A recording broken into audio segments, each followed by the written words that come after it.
And turning now to some developing news we are watching out of the Caribbean tonight. We are learning about this new strike off the coast of Venezuela, another one. And according to U.S. officials, the U.S. military carried out a strike against an alleged Venezuelan drug cartel boat earlier today in international waters in the Caribbean, somewhere near Venezuela. And according to our Pentagon team, for the first time, there might actually be survivors of this airstrike. All of this coming against the backdrop of at least 5 previous attacks on suspected drug boats, and as President Trump has greenlit CIA operations inside of Venezuela. President Nicolas Maduro called it a violation of international law, issuing this plea to Americans. Watch.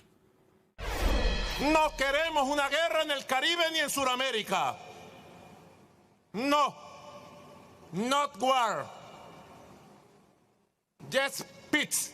Why did you authorize the CIA to go into Venezuela?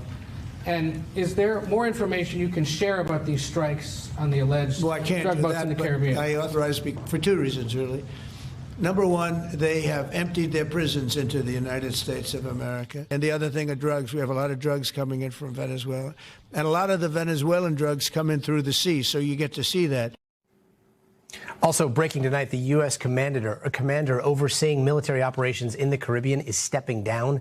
That is Admiral Alvin Hosley. He is leaving his post less than a year into that role and right in the middle of this major U.S. buildup. NBC News political analyst Carlos Curbelo joins us right now. Carlos, great to see you. Starting with your reaction to this, what do you make of this new strike? And how does the dynamic change now that we know that there may be survivors? Gaddy, it will be interesting to see these survivors if they are brought to the United States, if the government can demonstrate that these are actual drug traffickers. We know that a lot of Democrats and some Republicans, like Senator Paul, have been questioning the United States authority to conduct these military operations against alleged drug traffickers without really showing any proof that we are targeting people who are involved in drug trafficking. But if we zoom out, it is very clear that we are moving closer and closer to what could potentially be a military conflict with Venezuela. We're used to seeing the United States get involved in these types of military operations in the Middle East, much less so here in the Americas, really since 1989, when the United States invaded Panama to depose dictator Manuel Noriega, who, by the way, was very actively involved in the drug trade as well. We really haven't seen this type of activity here in our hemisphere. So this is very significant. Yeah, it's so interesting you bring up Noriega. I mean, I'm thinking of all of the different Latin American countries that have a long history with covert CIA operations. We now know that it seems like the CIA operation or a potential CIA operation in Venezuela has been greenlit. But what does a modern day CIA effort to overthrow a government look like in this day and age of social media, instant information, deep fakes, and drone strikes?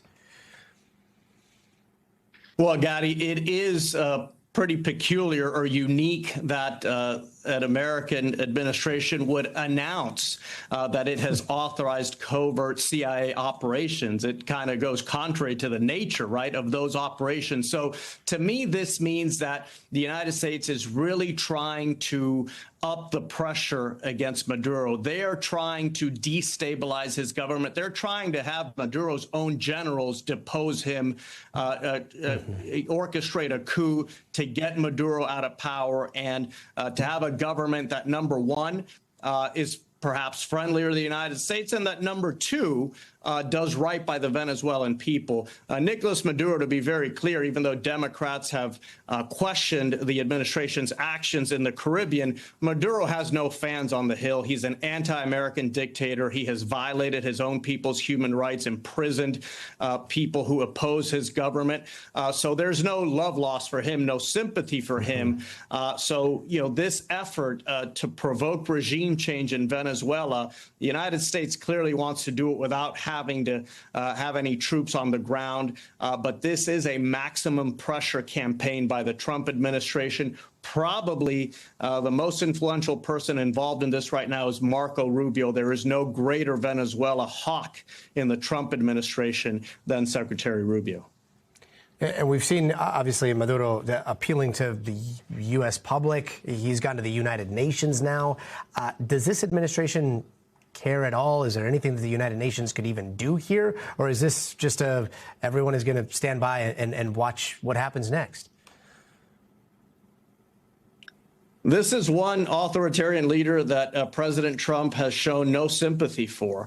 He's even had some in his administration that have advocated for some kind of negotiated settlement with Maduro. It appears that the president has dismissed that advice, and he is really doing everything he can to depose Nicolas Maduro. Maduro is trying to appeal to the American public and even to the America First philosophy that President Trump has advocated for and promoted, right? That the United States shouldn't get involved in foreign conflicts. You can really almost hear Maduro making that argument as best he can, with his very broken English. But I don't think that there's any way for President Trump and Nicolas Maduro at this point to come to any kind of understanding.